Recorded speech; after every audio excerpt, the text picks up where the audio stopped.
पहला चैप्टर आज हम शुरू करेंगे। इसमें ऑडियो ऑप्शंस में फर्स्ट चैप्टर है, पहला चैप्टर कंप्यूटर एंड कम्युनिकेशन।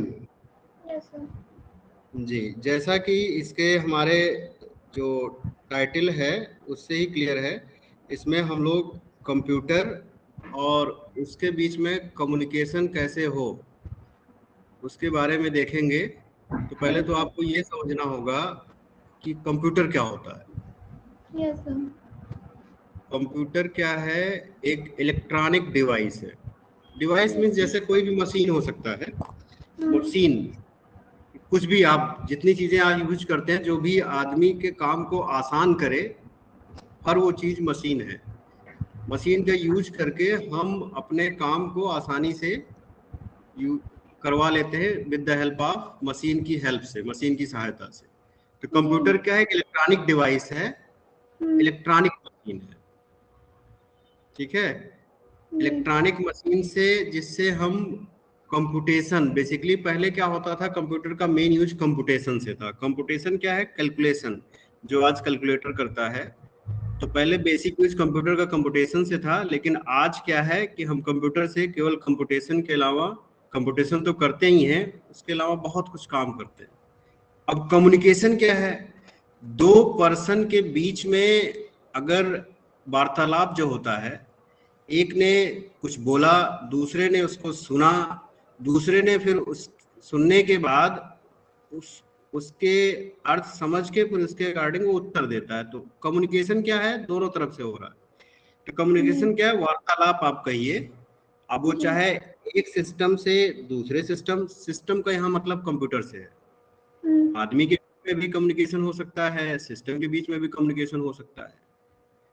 तो लेकिन कम्युनिकेशन से पहले हमें क्या करना होगा? लिंक बनाना होगा। जैसे लिखा है ना, communication is the process of establishing connection और लिंक। दोनों के बीच में अगर लिंक बनेगा तभी कम्युनिकेशन होगा।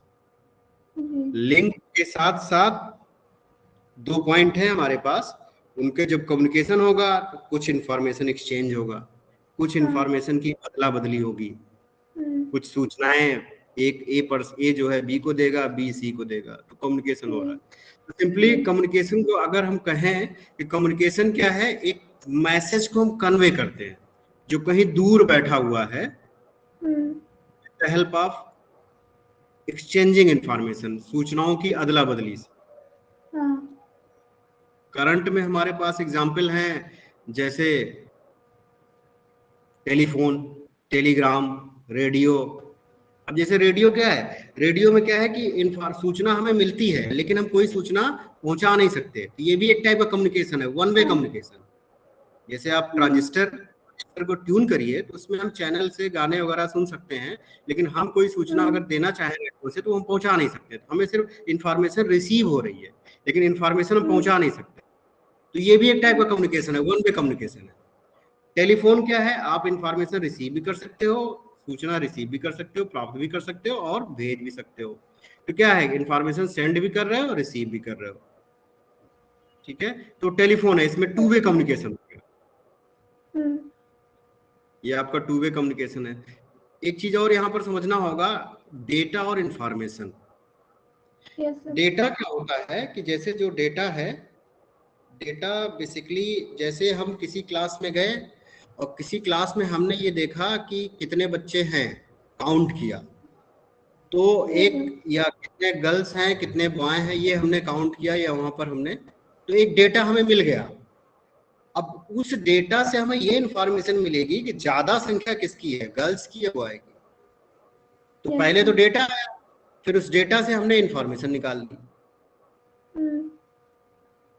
ठीक है, तो डेटा क्या होता है? रॉ इंफॉर्मेशन होता है, जो कि प्रोसेस्ड नहीं है। उसी को जब हम प्रोसेस कर देते हैं तब हमें इंफॉर्मेशन मिलती है।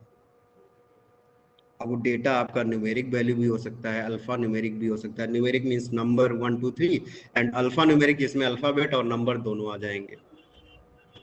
इंफॉर्मेशन क्या है? जब डेटा को किसी ऑर्डर में हम अरेंज कर देते हैं तब हमें पता चलता है कि वो, उससे हमें इंफॉर्मेशन मिल जाती है। जैसे अभी हमने एक एग्जांपल दिया कि किसी क्लास में अगर आपको जानना है कि girls, number of girls greater than boys और number of boys greater than girls, किसकी संख्या ज़्यादा है, तो उससे जाएंगे, डेटा हम काउंट करेंगे, फिर उसके बाद उसमें कंपेयर करेंगे और एक इन्फॉर्मेशन हमें मिल जाएगी किसकी संख्या ज़्यादा है। इंफॉर्मेशन को कम्युनिकेशन कैसे करते हैं? अब आपको सूचना मिल गई, अब उसको दूसरे तक आपको पहुंचाना है, तो वो कम्युनिकेशन आप ऑडियो भी कर सकते हो, और ऑडियो के अलावा क्या हो सकता है, वीडियो भी हो सकता है।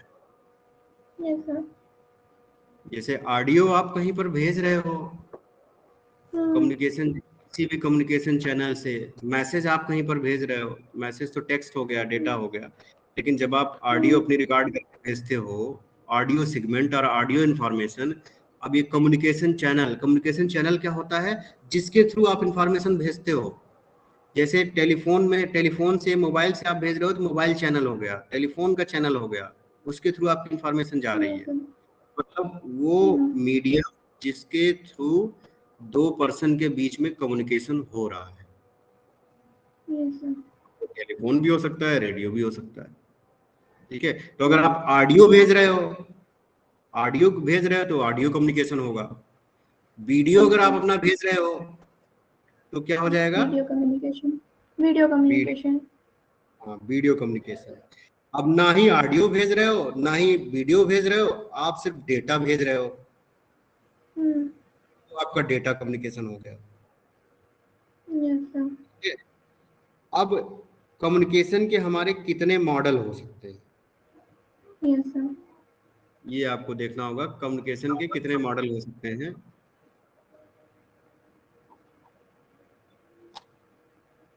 कम्युनिकेशन के जो मॉडल, डिफरेंट मॉडल क्या है आपके, पहले तो ये समझिए कम्युनिकेशन के पार्ट कितने हैं। ऑब्वियस सी बात है, कहीं कम्युनिकेशन हो रहा है तो एक सेंडर होगा, एक रिसीवर होगा, एक जो इंफॉर्मेशन भेजेगा, एक जिसको इंफॉर्मेशन मिलेगी, और दूसरा, थर्ड चीज क्या होगी, मीडियम, जिसके थ्रू इंफॉर्मेशन जाएगी। इंफॉर्मेशन जिसके थ्रू जाएगी वो आपका मीडियम हो गया।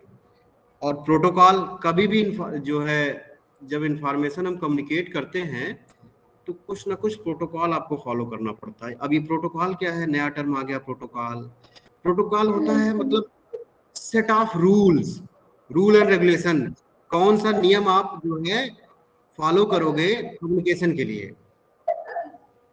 प्रोटोकॉल को अगर सीधे शब्दों में हम कहें, नियमों का सेट है। तो जब लोगों के बीच में कम्युनिकेशन हो रहा है, बातचीत हो रही है, तो उसके कुछ प्रोटोकॉल होंगे, कुछ नियम होंगे, तो उसको हम लोग कम्युनिकेशन प्रोटोकॉल बोलेंगे। तो सेंडर, बुक आपके पास होगी ना,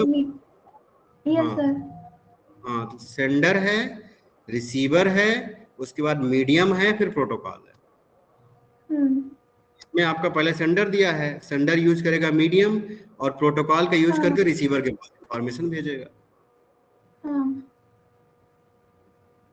तो अब आप ये समझिए कि सेंडर, कम्युनिकेशन मीडियम, प्रोटोकॉल और रिसीवर। सेंडर इंफॉर्मेशन भेजने के लिए, रिसीवर इंफॉर्मेशन प्राप्त करने के लिए, मीडियम है जिसके थ्रू इंफॉर्मेशन आपकी जाएगी। वो टेलीफोन भी हो सकता है, इंटरनेट भी हो सकता है, कुछ भी हो सकता है इंफॉर्मेशन भेजने के लिए, जो भी मीडियम आप यूज कर रहे हो। प्रोटोकॉल क्या है कि सेट ऑफ रूल्स, ऐसे कौन कौन से रूल एंड रेगुलेशन है जिसको फॉलो करके आप कम्युनिकेशन एस्टेब्लिश करोगे, ठीक है।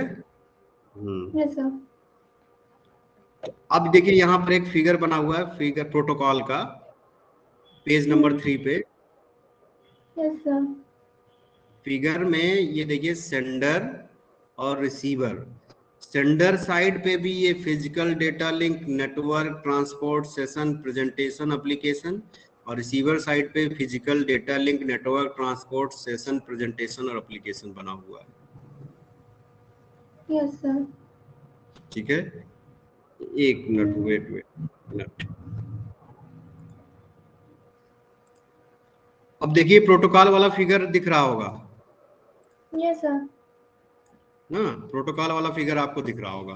तो इसमें देखिए ये जो फिगर सेंडर साइड में भी physical, data link, network, transport, session, presentation, application, इसको याद करने के लिए ऐसे समझिए कि इसमें बहुत ज्यादा डिटेल में अभी आप लोगों को नहीं पढ़ना है, बस ये समझ लीजिए कि Yes, ये sir. देखिए जब सेंडर ने मैसेज भेजा तो मीडियम में Yes, sir. आने के पहले, मीडियम ये है जहां पर आपका देखो नीचे मैसेज लिखा हुआ है, Hmm.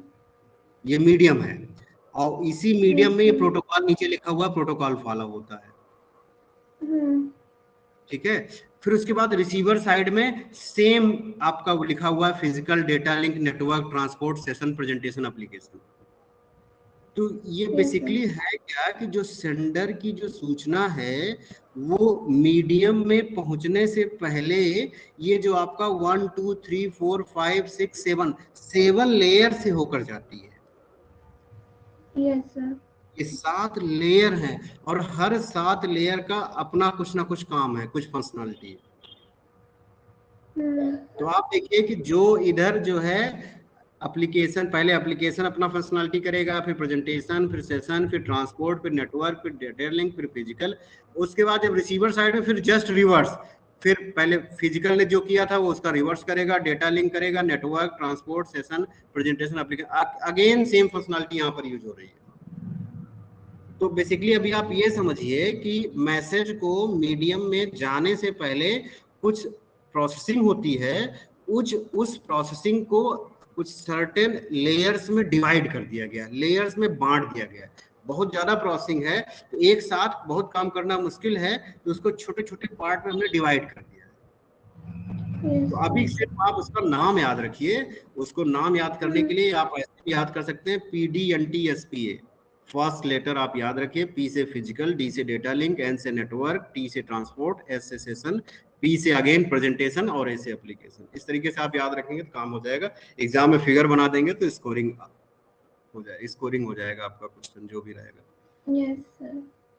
अब इसमें कुछ चीजें इन्होंने बताया हुआ है, ये प्रोटोकॉल के बारे में बेसिकली बता रहे हैं, कम्युनिकेशन प्रोटोकॉल के बारे में। प्रोटोकॉल क्या क्या हो सकता है। पहला protocol control of information transfer.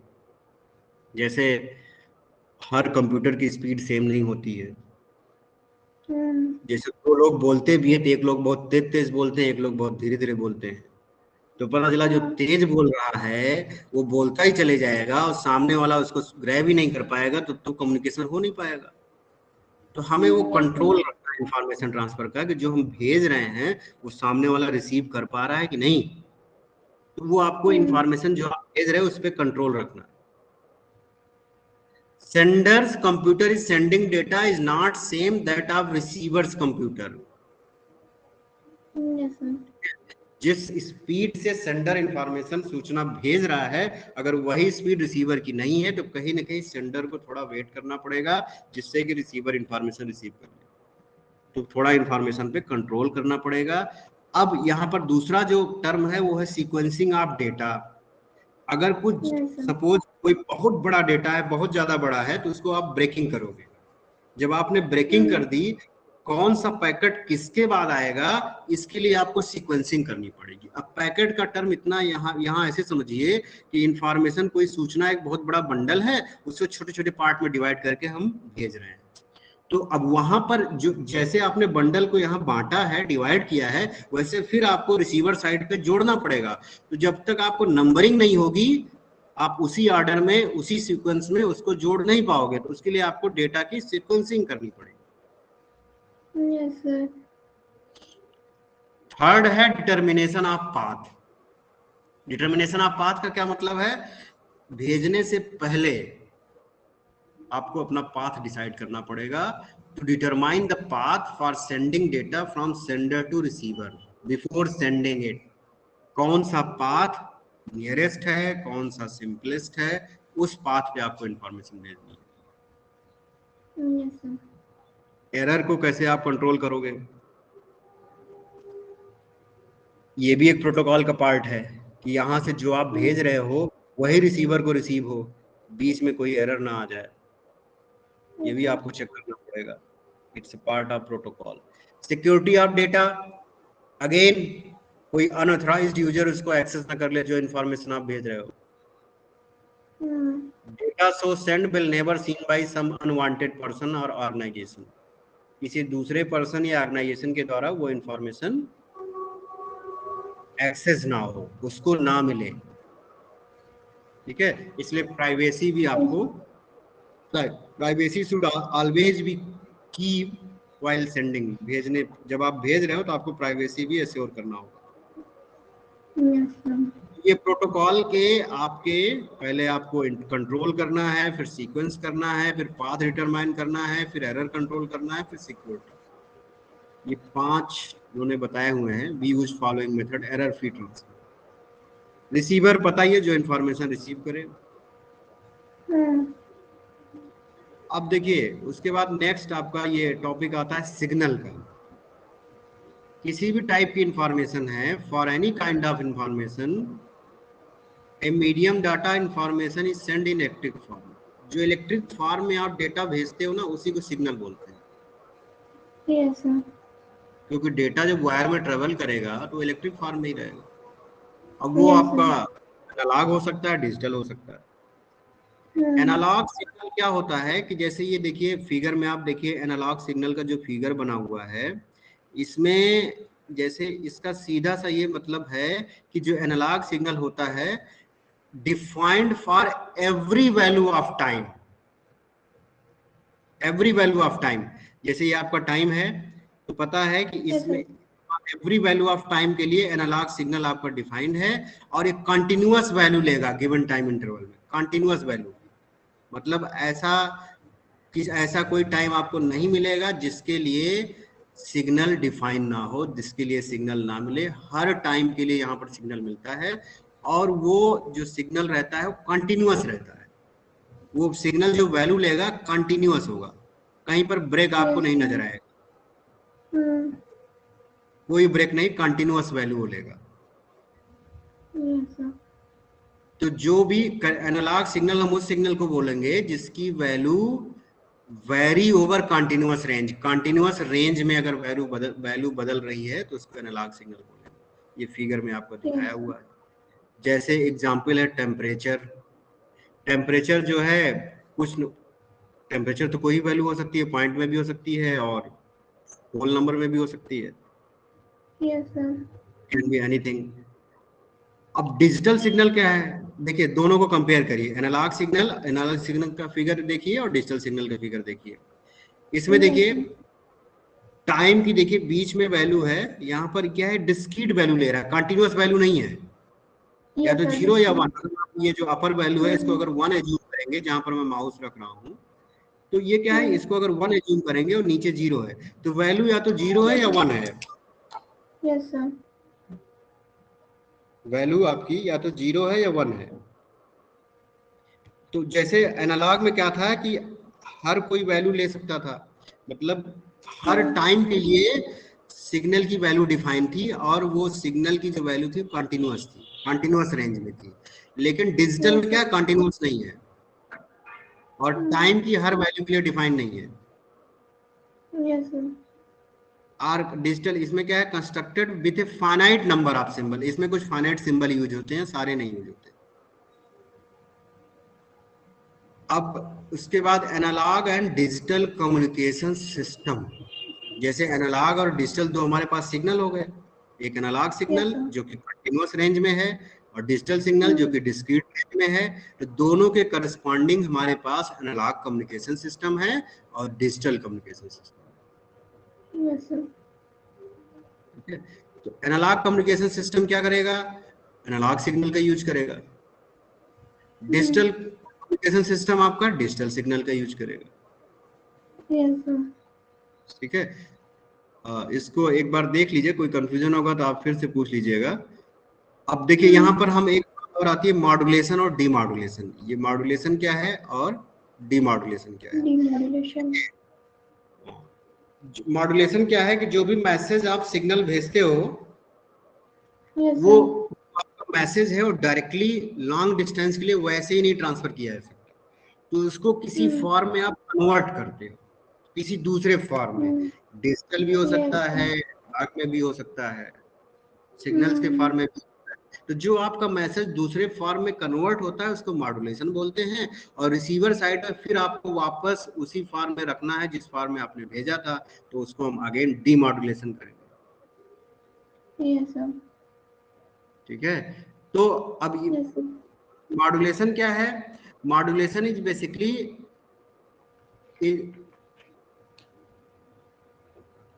the signal is superimposed on high frequency wave, some characteristics of which varies as a function of the instantaneous value of the audio signal, and the resulting wave so produced is transmitted, which is called modulating signal. तो अब ये जो आपका modulated signal मिला, इस पूरी process को हम मॉड्यूलेशन बोलते हैं, और इसका जो रिवर्स है demodulation, just reverse of modulation. इसमें अगेन हम ऑडियो सिग्नल को सेपरेट करते हैं मॉड्यूलेटेड वेव से। पहले तो हमने ऑडियो सिग्नल में वेव जो है सुपरइम्पोज किया so that it can travel through the channel से उसको ट्रांसफर कर सके। रिसीवर साइड पे फिर आपको ऑडियो सिग्नल को अलग करना है मॉड्यूलेटेड वेव से। जो सेपरेशन है ऑडियो सिग्नल का, इसको हम बोलते हैं डीमॉड्यूलेशन। ठीक है, अब ये जो मॉड्यूलेशन है कितने टाइप का होता है? Amplitude, frequency, phase. सर ये केवल ऑडियो सिग्नल में है? ऑडियो सिग्नल में है मॉड्यूलेशन डीमॉड्यूलेशन, ऐसा नहीं है ऑडियो सिग्नल में नहीं हो सकता। ये आपका जो मॉड्यूलेशन डीमॉड्यूलेशन तो हर जगह होता है, किसी भी चीज में आप डेटा ट्रांसफर कर रहे हो वहां भी मॉड्यूलेशन डीमॉड्यूलेशन होता है। वीडियो भी भेज रहे हो उसमें भी मॉड्यूलेशन डीमॉड्यूलेशन होता है, केवल ऑडियो में नहीं होता। जैसे जब आप वीडियो मेल से भेजोगे या कहीं भेजोगे तो उसी फॉर्म में थोड़े ना जाएगा, वो कुछ कन्वर्जन होगा। तो जिस फॉर्म में कोडिंग होती है उसको मॉड्यूलेशन बोलते हैं, और जब वापस जो रिवर्स कोडिंग होती है उसको डीमॉड्यूलेशन बोलते हैं। तो यहाँ पर देखिए 3 टाइप ऑफ मॉड्यूलेशन बताया गया है। There are 3 types of modulation: amplitude modulation, frequency modulation, phase modulation. Yes sir. अब इसमें एम्पलीट्यूड मॉड्यूलेशन में सब कुछ सेम रहेगा, एम्पलीट्यूड बदल जाएगा। Yes sir. फ्रीक्वेंसी मॉड्यूलेशन में सब सेम रहेगा, फ्रीक्वेंसी बदल देंगे हम। और फेज मॉड्यूलेशन में फेज बदल देंगे। तो टर्म से ही आप समझ सकते हैं एम्पलीट्यूड मॉड्यूलेशन में frequency of the carrier remain the same but amplitude of the carrier signal varies in accordance with the instantaneous amplitude of the modulating wave। जैसे ये आपका सिग्नल भेज रहे हो, फिगर देखिए, सिग्नल आप मैसेज सिग्नल है, कैरियर सिग्नल है, उसके अकॉर्डिंग यहाँ पर देखिए एम्पलीट्यूड मॉड्यूलेटेड वेव, यहाँ एम्पलीट्यूड बदल गया। एम्पलीट्यूड समझते हैं? Yes sir. एम्पलीट्यूड आपका बदल गया। ये आपका सिग्नल है, इस कैरियर से जाना है, ये आपका मीडियम है जिससे ये जाना है। तो भेजने से पहले हमने मॉड्यूलेटेड वेव बनाया, एम्पलीट्यूड मॉड्यूलेटेड वेव, उसको फिर कैरियर सिग्नल पे सेंड करेंगे। अब फ्रीक्वेंसी मॉड्यूलेशन में आप देखिए मैसेज सिग्नल को कैरियर सिग्नल्स में, अब यहाँ पर फ्रीक्वेंसी हम चेंज कर रहे हैं। Frequency of the message signal with instantaneous frequency of the various message signal while all other parameter of carrier wave remain the same। सारे पैरामीटर सेम रहेंगे, सिर्फ फ्रीक्वेंसी हम चेंज करेंगे। Yes sir. फेज मॉड्यूलेशन में क्या है? in this type of modulation when message signal is superimposed on the carrier signal there is change in the phase angle of the carrier। Carrier signal के phase angle में हम change करेंगे due to message signal. ये आपका है, ये carrier signal है, यहाँ देखिए एंगल आपका चेंज हो रहा है। Yes sir. यहाँ पर फेज में हम चेंज करेंगे। ठीक है, नेक्स्ट टर्म आता है आपका ट्रांसमिशन मोड। अब ट्रांसमिशन मोड, जब डेटा आप ट्रांसफर कर रहे हो उसमें दो इन्होंने बनाया है मेन, पैरेलल और दूसरा सीक्वेंशियल। पैरेलल में क्या है? एक साथ कई बिट आप भेजोगे। यहाँ देखो फिगर में पैरेलल में क्या है, 0 भी जा रहा है, 1 भी जा रहा है, 1 भी जा रहा है, 0 0 0 1 0 सब एक साथ ट्रांसफर हो रहा है। Yes sir. n bit at a time, सारी बिट एक साथ जा रही है, तो पैरेलल ट्रांसफर है, पैरेलल ट्रांसमिशन है। और जब अगर 1 by 1 बिट आप भेजोगे तो सीक्वेंशियल ट्रांसमिशन। Yes sir. देखिए पहले 0 गया, फिर 1, सबसे पहले 0, फिर 1, फिर 0, फिर 0, फिर 0, फिर 1, फिर 1, फिर 0। सब एक साथ नहीं जा रहे हैं, एक सीक्वेंस में जा रहे हैं। Yes sir. ये आपका सीक्वेंशियल ट्रांसमिशन है, नाम से ही क्लियर है। सीक्वेंशियल में सीक्वेंस से जाएंगे, और पैरेलल में सब पैरेलली एक साथ चले जाएंगे। Yes sir. अब सीक्वेंशियल ट्रांसमिशन को एसिंक्रोनस, दो टाइप का होता है, asynchronous, synchronous. Yes sir. Asynchronous में क्या है, डेटा हम एक 1 बाय 1 भेजेंगे और हर करेक्टर में एक एक्स्ट्रा बिट जोड़ देंगे, जो कि ये बताएगी कि ये करेक्टर यहाँ से शुरू हो रहा है और यहाँ से खत्म हो रहा है। एक स्टार्ट बिट जोड़ेंगे, एक स्टॉप बिट जोड़ेंगे। Yes sir. एसिंक्रोनस में एक स्टार्ट बिट रहेगी, एक स्टॉप बिट रहेगी, जिससे पता चले कि डेटा हमारा यहाँ से शुरू हो रहा है, यहाँ खत्म हो रहा है। यस। लेकिन जो सिंक्रोनस होगा उसमें कोई स्टार्ट स्टॉप बिट नहीं रहती है। लॉन्ग फ्रेम ऑफ बिट्स के फॉर्म में डेटा चलता चला जाता है। मैनी ग्रुप ऑफ बिट्स, एक साथ कई सारी बिट्स भेजी जाती हैं, उनके बीच में कोई ब्लैंक स्पेस नहीं रहेगा। No blank space, no start stop bits, कोई स्टार्ट और स्टॉप बिट इसमें नहीं रहेगी। फिगर से क्लियर है, एक के बाद एक बिट भेजते चले जा रहे हैं डायरेक्ट सिंक्रोनस में, देखिए। और एसिंक्रोनस में क्या है, ये आपका सीक्वेंशियल ट्रांसमिशन के टाइप है, ध्यान दीजिएगा, सीक्वेंशियल ट्रांसमिशन के। Yes sir. सिंक्रोनस में क्या है, देखिए स्टार्ट स्टॉप बिट ऐड हो रही है, यहाँ पर स्टॉप बिट 1 है, स्टार्ट बिट 0, सब में एक बिट ऐड हो रही है। यहाँ पर जब ऐड हो रही है तो रिसीवर साइड भी वो रिमूव भी होगी।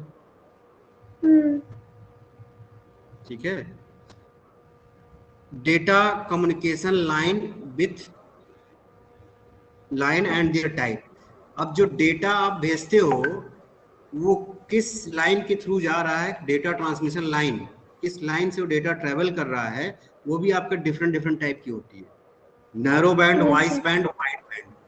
नैरो सबसे कंजेस्टेड होती है, जैसे ऐसे समझिए, जो रोड सबसे कंजेस्टेड होगा उस पर ज्यादा डेटा हम नहीं भेज पाएंगे, ज्यादा उस पर ट्रैफिक नहीं जा पाएगा, ज्यादा गाड़ियां नहीं चल पाएंगी। नैरो बैंड हम वहां यूज करते हैं जहां हमें ज्यादा डेटा नहीं भेजना, इसकी स्पीड सबसे कम होती है 45 से 300 बीपीएस। बीपीएस मतलब है बिट पर सेकंड। यहाँ पर बिट से ऐसे समझिए, जो कंप्यूटर होता है, कंप्यूटर में मेमोरी होती है, मेमोरी की जो यूनिट होती है सबसे स्मॉलेस्ट यूनिट बिट होती है। जैसे मीटर का, जैसे मीटर होता है, वैसे मेमोरी का आपका बिट होती है सबसे स्मॉलेस्ट यूनिट। तो एक सेकंड में आप कितनी बिट भेज सकते हो, तो बिट पर सेकंड का मतलब है जो नैरो बैंड है उसमें आप मिनिमम 45 बिट एक सेकंड में भेज सकते हो और मैक्सिमम 300 बिट एक सेकंड में भेज सकते हो। तो इसकी स्पीड सबसे कम होती है। वॉइस बैंड क्या है, नैरो बैंड थोड़ा तेज है, इसकी स्पीड 300 से 9600 बीपीएस है। और सबसे ज्यादा होता है वाइड बैंड ट्रांसमिशन। ठीक है, वाइड बैंड ट्रांसमिशन सबसे फास्टेस्ट है, इसकी स्पीड आपका देखिए 19200 से 50000 बीपीएस है। क्लियर। अब ये उम्मीद करते हैं क्लियर हुआ होगा। नेक्स्ट टर्न पे हम जो है some important device of data communication system से स्टार्ट करेंगे। तब तक इसके जो नेक्स्ट टर्न पे इसके आगे वाला टॉपिक जो ये क्या है, some important device of data communication system, ये स्टार्ट करेंगे।